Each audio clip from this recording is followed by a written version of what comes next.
दोस्तों लोकसभा सत्र चल रहा है। ऐसे में सहारा रिफंड को लेकर लोकसभा से एक बड़ी खबर निकल कर आ रही है। आपको इसके बारे में पूरे डिटेल से बताने वाला हूं, लेकिन उससे पहले दोस्तों छोटी सी रिक्वेस्ट करूंगा, वीडियो पसंद आए तो लाइक करके शेयर ज़रूर कर देना। चैनल पर नए हैं और चाहते हैं कि भाई इस तरह की सहारा रिफंड की हर अपडेट आपको सबसे पहले मिलती रहे, तो उसके लिए चैनल को सब्सक्राइब करके बेल के आइकॉन को दबाकर ऑल पर सेट कर लें, ताकि इस तरह का हर अपडेट आपको सबसे पहले मिलता रहे। और नीचे कमेंट बॉक्स में आकर मुझे बताइएगा सहारा की कौन सी सोसाइटी में आपका पैसा लगा हुआ है और कितना पैसा लगा हुआ है, बताइएगा मुझे। ठीक है, चलिए चलते हैं हम लोग सीधे यहाँ पर लोकसभा की तरफ। जो लोकसभा में क्वेश्चन पुटअप किया गया है उसका पीडीएफ मैं आपको स्क्रीन पर दिखाता हूँ। देखिए, आपको दिख रहा होगा ये पीडीएफ है और यहाँ पर लिखा हुआ भारत सरकार सहकारिता मंत्रालय लोकसभा तारांकित प्रश्न संख्या है दोस्तों 114। ठीक है, और ये 30 जुलाई को पूछा गया, मंगलवार को क्वेश्चन। ठीक है, यहाँ पर लिखा हुआ है सहारा सहकारी समिति में निवेशकों के धन वापसी की स्थिति, और ये सवाल जो है पूछा गया श्री राजीव राय, श्री सुदामा प्रसाद द्वारा।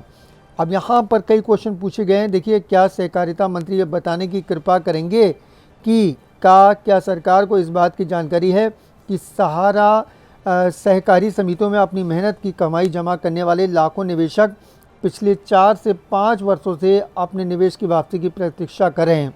यदि हाँ, तो उन लोगों या निवेशकों की संख्या और इन समितियों के पास जमा धनराशि का राज्यवार ब्यौरा क्या है? नंबर खा, क्या सरकार ने जुलाई 2023 से सहारा रिफंड पोर्टल के माध्यम से छोटे निवेशकों को केवल 10,000 रुपये की धनराशि शुरू की है, वापसी की राशि जो है शुरू की गई है? और यदि हाँ, तो इस सीमा को लागू करने के क्या कारण हैं? यानी कि 10,000 रुपये लागू क्यों किए गए हैं, वजह क्या है वो बताइए। ठीक है, गा पर क्या सभी निवेशकों को 10,000 रुपये तक की राशि वापस कर दी गई है? यदि हाँ, तो अब तक कितने निवेशकों को उनकी धनराशि प्राप्त हो चुकी है, और यदि नहीं तो इसके क्या कारण हैं? नंबर घा पे देखिए, क्या सरकार से भी इन सभी निवेशकों को निष्पक्ष और पारदर्शी तरीके से पूर्ण धन वापसी करने के लिए कोई समय सीमा निर्धारित करने पर विचार कर रही है? और यदि हाँ, तो तत्संबंधी ब्यौरा क्या है, और यदि नहीं तो उसके क्या कारण हैं? ठीक है, पूरा धन वापसी कब तक होगी, ऐसा पूछा गया है। ठीक है, क्या सरकार के पास भविष्य में ऐसी वित्तीय अनियमितताओं से बचने की कोई योजना या नीति है, और यदि हाँ, तो तत्संबंधी ब्यौरा क्या है? अब देखिए, सहकारिता मंत्री हैं श्री अमित शाह, क्या उत्तर दिया गया है देखिए, कहाँ से अड़ा तक उन्होंने क्या लिखा। सदन के पटल पर एक विवरणी रखी है। अब देखिए, यहाँ पर इन्होंने लिख दिया है पूरा।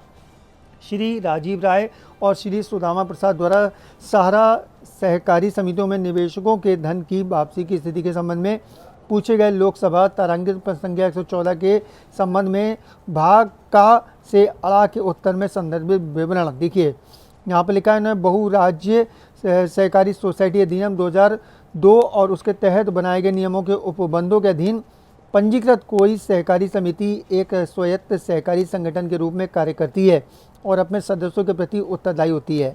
बहुराज्य सहकारी सोसाइटी अधिनियम 2002 की धारा 49 के उपबंधों के अनुसार सदस्य बनाना, उनसे जमा राशि स्वीकार करना और उसका निवेश तथा वेतन का भुगतान सहित स्टाफ संबंधी विषय इत्यादि जैसे व्यवसाय संबंधी मामले समिति के बोर्ड की शक्तियों और कर्तव्यों के अधीन आते हैं। और बहुराज्य सहकारी सोसाइटी अधिनियम 2002 की धारा 52 के उपबंधों के अनुसार समिति की रोजमर्रा के कार्यों का प्रबंधन समिति के मुख्य कार्यकारी की शक्तियों और कर्तव्यों के अधीन आते हैं। सहारा समूह की 4 सहकारी समितियाँ। Number 1 Sahara credit cooperative society limited Lucknow, Saharan universal multipurpose society limited Bhopal, Hamara India credit cooperative society limited Kolkata, और stars multipurpose cooperative society limited Hyderabad के निवेशकों से बड़ी संख्या में शिकायतें प्राप्त हुई थीं। इसके अलावा सहकारिता मंत्रालय में व्यक्तियों निवेशकों की संख्या और इन समितियों में धारित धनराशि का ब्यौरा अनुरक्षित करने की अपेक्षा नहीं है और ना ही मंत्रालय में है उपलब्ध है। तो भाई जो ब्यौरा है वो अनुरक्षित नहीं रखा गया है, ठीक है, सेव करके नहीं रखा गया और ना ही मंत्रालय में ये उपलब्ध है। अब देखिए, इन्होंने लिखा है सहकारिता मंत्रालय द्वारा रीट याचिका संख्या दे रखी है।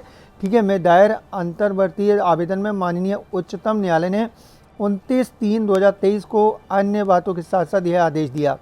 ठीक है, ये आदेश दिया था पूरा, मैंने आपको पहले भी वीडियो में बताया था, यहाँ पर नहीं बताऊंगा। ठीक है, पहले मैं आप लोग को लगातार अपडेट पहुँचाता रहा हूँ।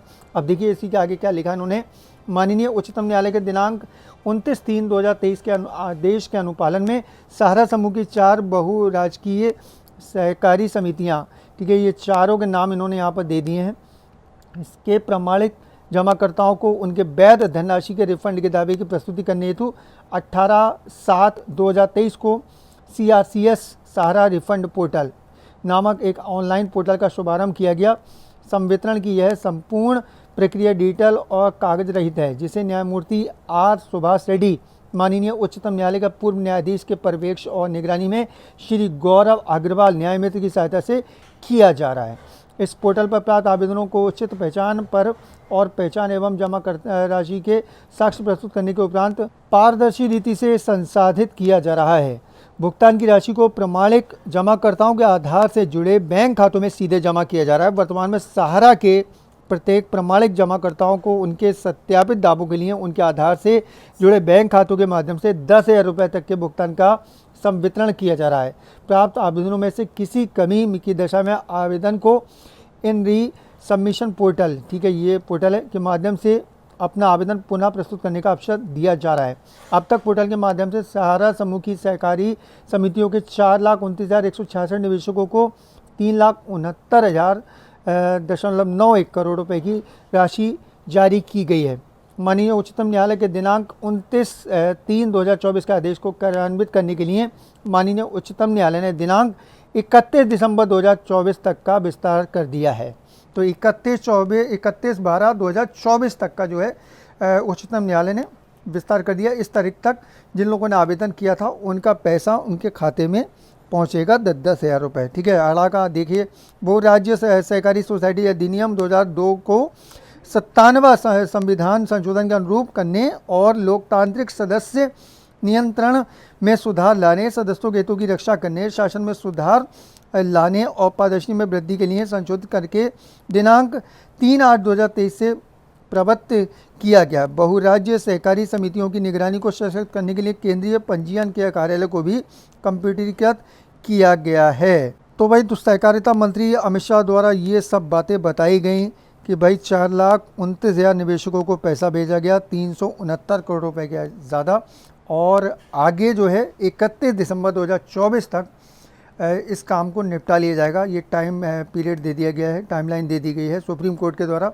फ़िलहाल देखना होगा होता क्या है, क्योंकि बहुत सारे लोग अभी भी मुझसे कमेंट कर रहे हैं, सर हमने तो आवेदन कर दिया लेकिन उसके बाद भी हमारे 10,000 रुपये अभी तक नहीं आए।